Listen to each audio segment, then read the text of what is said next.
आखिरकार वेरिकोसील होने के क्या कारण हैं? ये बहुत सारे हमारे जो भारत होम्योपैथी के पेशेंट्स हैं, अक्सर वो आके हमारे डॉक्टर से पूछते हैं। अगर आपका भी यही सवाल है कि ऐसे कौन से कारण हैं जिसकी वजह से एक अच्छी भली लाइफ में वेरिकोसील जैसी गंभीर समस्या का सामना करना पड़ सकता है, तो आज इस वीडियो में मैं डिटेल से उन सभी कारणों के बारे में बात करूं। देखिए, वेरिकोसील की अगर हम बात करते हैं तो सबसे पहला कारण, क्योंकि जब डॉक्टर्स एक पेशेंट की हिस्ट्री जानते हैं, उनको समझना शुरू करते हैं कि मेन क्या कारण है आपकी समस्या का, तो 90% केसेस में पहला कारण जो देखने को मिलता है वो मिलता है कोलाइटिस और कॉन्स्टिपेशन।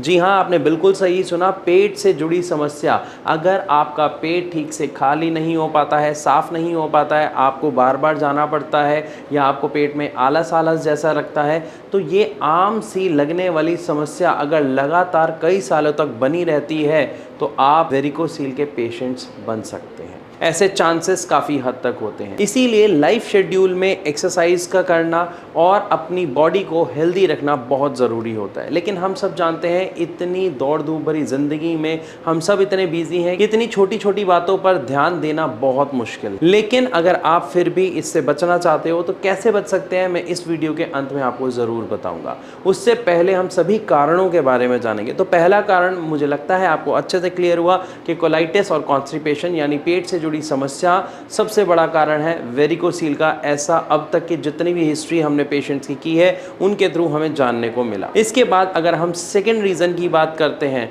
तो हमारे शरीर में होने वाले हार्मोनल चेंजेस भी कभी कभार इसका कारण बन जाते हैं। और अगले कारण की अगर मैं बात करूं तो ये कारण ज्यादातर लोगों को पता नहीं होता है।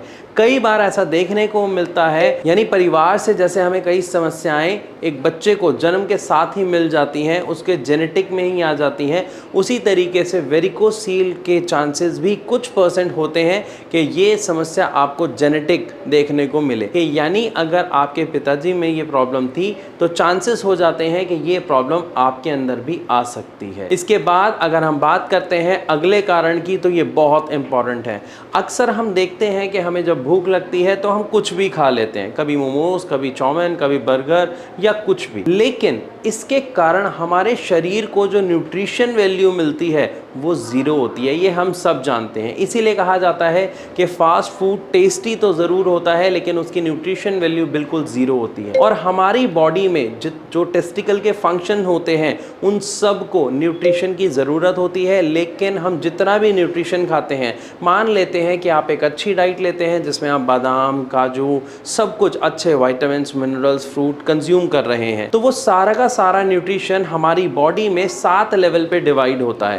पहले लेवल पे कुछ पार्ट्स को मिलेगा, सेकंड लेवल पे कुछ पार्ट्स को मिलेगा, ऐसे जाते जाते लास्ट लेवल जो 7th लेवल है, वो 7th लेवल में जितना न्यूट्रिशन बचता है वो हमारे टेस्टिकल्स को मिलता है अपना काम करने के लिए। तो इसका कंक्लूजन ये निकला कि हमारी बॉडी में हम जितना भी मिनरल्स, विटामिन्स डाल रहे हैं, जितनी न्यूट्रिशन वैल्यू कंज्यूम कर रहे हैं, उसका सबसे एंड वाला पार्ट हमारे टेस्टिकल्स को मिलता है। और ऐसे लोग जो अपनी डाइट पर ध्यान नहीं देते हैं, जिनका खाना पीना बहुत ही खराब है, या ये कह लें कि वो ज़्यादा न्यूट्रिशन की चिंता किए बगैर सिर्फ पेट भरने के ऊपर ध्यान देते हैं, तो उनको भी वेरिकोसील जैसी समस्या का सामना करना पड़ सकता है। ये सभी ज़्यादातर ऐसे कारण हैं जिसकी वजह से किसी भी पेशेंट को वेरिकोसील की समस्या देखने को मिलती है, जिसमें से पहला मैंने आपको बता ही दिया, कॉन्स्टिपेशन और कोलाइटिस। सेकंड जो मेरा लास्ट वाला पॉइंट था, एक बैड डाइट यानी एक इम्प्रॉपर डाइट जिसमें न्यूट्रिशन वैल्यू बहुत कम है।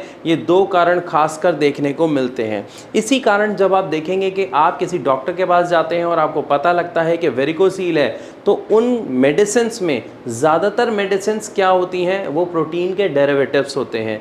यानी वो आपको अलग अलग जो मेडिसिन देते हैं वो कहीं ना कहीं मिनरल्स, विटामिन्स और प्रोटीन के ही अलग अलग डेरिवेटिव्स होते हैं। या ऐसे समझ लीजिए कि आर्टिफिशियल प्रोटीन, मिनरल्स आपको दिए जाते हैं ताकि आपकी बॉडी को न्यूट्रिशन वैल्यू प्रॉपर मिल सके और आपके टेस्टिकल्स का फंक्शन ठीक हो सके, आपका जो ब्लड फ्लो है वो ठीक हो सके, ताकि आपकी वेरिकोसील की जो समस्या है वो खत्म हो जाए। परमानेंट परमानेंट इलाज हो पाना पॉसिबल नहीं हो पाता है। इसीलिए जैसे ही पेशेंट उन दवाइयों को लेना छोड़ता है, उसकी प्रॉब्लम फिर वहीं के वहीं आ जाती है। और अगर आप इस समस्या को जड़ से खत्म करना चाहते हैं तो होम्योपैथिक मेडिसिन इसको जड़ से खत्म करती है, बिना किसी सर्जरी के, बिना किसी ऑपरेशन के। जी हाँ, क्योंकि homeopathic medicine 100% side effect free होती हैं। इसको कंज्यूम आराम से किया जा सकता है। साथ ही साथ ये जो वर्क करती है बहुत जल्दी करना शुरू करती है और डायरेक्ट आपकी समस्या की जड़ पर करती है। क्योंकि होम्योपैथिक मेडिसिन में जो मेडिसिन होती हैं वो शुगर बॉल्स के साथ दी जाती है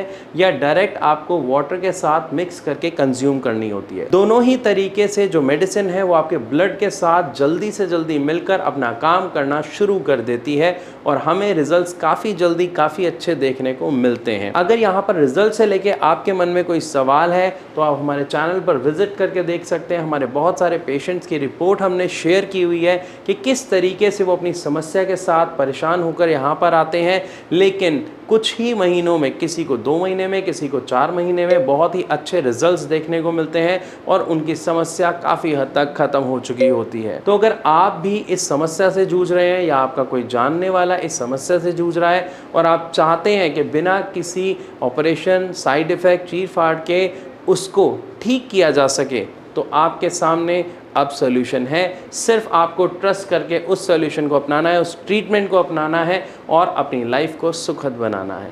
मैं आशा करता हूँ ये वीडियो आपको अच्छी लगी होगी। अगर हाँ तो इसे लाइक ज़रूर करें, इसको ज़्यादा से ज़्यादा शेयर करें। ऐसी और वीडियोज़ देखने के लिए हमारे चैनल को सब्सक्राइब करना बिल्कुल ना भूलें।